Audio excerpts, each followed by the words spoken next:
Okay, so the next part I want to talk about is going to be our limber box. A limber box is where you would carry all your rounds or your gunpowder, your charges. And our box is small, so we carry all our extra pieces that we need. I will store my percussion caps in here, my vent prick when the cannon's not in use maybe, or when in use, our lanyard. Always store this separately from your cannon, especially when you have it and you're at home. Store it at somebody else's house. You wouldn't want anybody to come in and take both of those. So keep them stored separately, and it's always stored separately. That is your limber box. Also in our limber box, like I said, we talked about rounds. You're gonna have an artillery bag, and you'll see our artillery bag has got the crossed cannons on it. This bag right here is carried by the powder monkey. And the powder monkey is the trooper or artilleryman that's gonna carry the actual round to the cannon. So one person will grab the round out of the limber box, ready-made, put it in the artillery bag, and then the powder monkey will walk toward the cannon, and then our prick will take the round out of the artillery bag, and then they will load the barrel of the cannon. Our powder monkey will walk back. Next part we're going to do, we'll do a dry run through so everybody can see how a cannon is loaded. I'll go through a cannon detail with the rest of my troopers, and watch for the bang. Detail, follow the limber. Detail, attention. Detail, forward mark. Detail, halt. Detail, take implements. Detail, service to piece.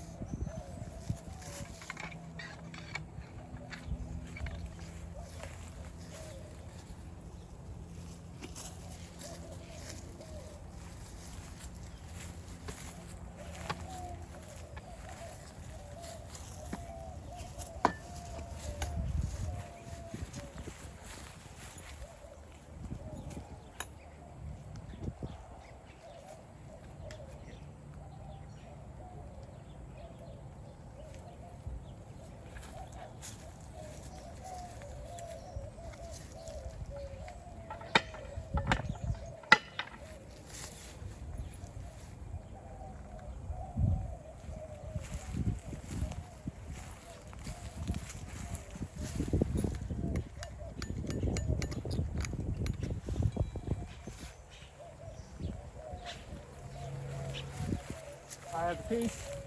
I have the piece.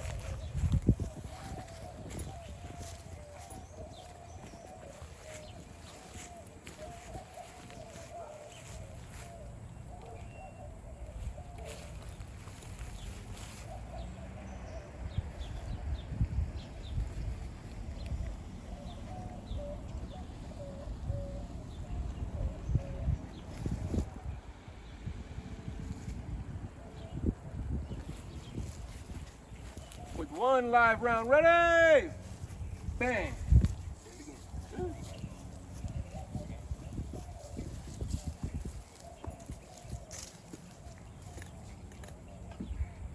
Detail, attention. Detail, service to piece.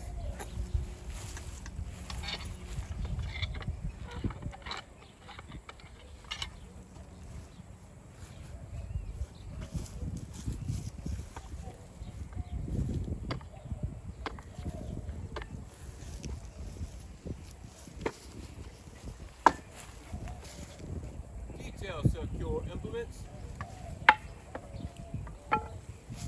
Detail, about face. Detail, forward hook. Detail, halt. Detail, about face. Detail at rest. That concludes our cannon detail demonstration. Our last stop is going to be with our Quartermaster Sergeant Ramirez, discussing our weapons in the cavalry. Okay, well, this is the Newman Brothers shotgun. This was supposed to be privately purchased. This wasn't issued. This was originally used to scare off bandits and Indians that would try and steal resources and, from the convoys that they, move around. Yeah, this has two. You needed the percussion cap to fire it. Just put it down. Also the paper lady as well. There was two triggers for both barrels. So I'll move on to the Winchester. This is still used today for hunting. This had to also be privately purchased. and it had a lever. It was lever action, so you could rapidly fire it, although it could only hold 6 bullets at a time. So that one's that. Then you got the Sharps carbine. This was issued. This was a cavalry carbine that was used by the cavalry. The way you would load it is you break it open, and you put the paper lady in, or you tear it off, put your paper lady in, put the percussion cap on, you're ready to fire it. Also had a little ring for a little carbine sling, so you put it on like that, and you carry it on horseback, and there was probably a holster for that. Then you got the Smith's carbine. This was also issued. This is a carbine used by the cavalry as well. The way you load this is you break it open like that. Grab a paper lady, you put it in there, chop it off when you put the thing back. Then you put your percussion cap on, and then you're ready to fire. This also had a carbine sling, or a ring for the sling. So that's that.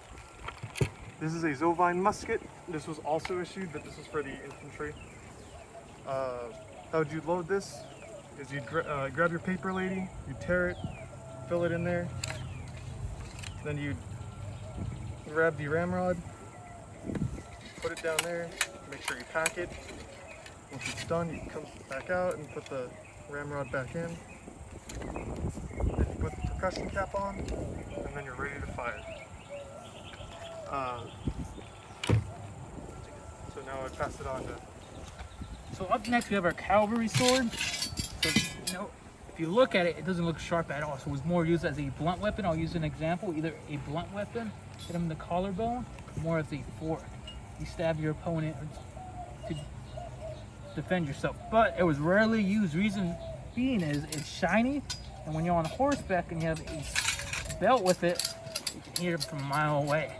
So it's really used for ceremonial purposes. Up next, we have our cap boxes where you put your ammunition in. So you would use it for your enlisted belt. Use it for, you put your paper ladies in, and your caps for your pistol. And right here, I have a shoulder sling. Shoulder sling to put on your shoulder. And if you notice, I have a holster here as well. And in here is an 1851 Navy Colt. And how would this one would work? You'd put your paper lady in, you'd pack it, and go one by one. And put your percussion caps in, go one by one. So what usually happened was you had like 2 or 3 on you just in case, and they came in different sizes as well. The last things we have is our belt. So as you notice, the enlisted belt, you had your leather belt and your cap box. The big problem with that was the ammunition would oxidize. It was no good. So a solution was go to your quartermaster and have him make your own belt. A cart belt made out of canvas from the tent, and it was a really good idea. And that concludes everything on this table. Scouts, this is Major Sepulveda back with a virtual cavalry camp again. We're here today to talk about our horse equipment. So right here we have our 1859 McClellan saddle, and down here is going to be our farrier's toolbox. Trooper Caballero right here is going to take over, and he'll give the rest of the demonstration. Thank you. Trooper Caballero, we're going to be overgoing the basics of the horse saddle. This is your pommel.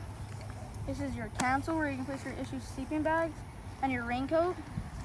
On this other same exact side, you have your canteen. You have your lariat with your pin, so that you can put it in the ground when your horse is feeding or drinking water. This is your saber sling, so you won't lose it while you're on horseback. This is where you put your foot in, so you have more control over the horse. Next is your saddle bag.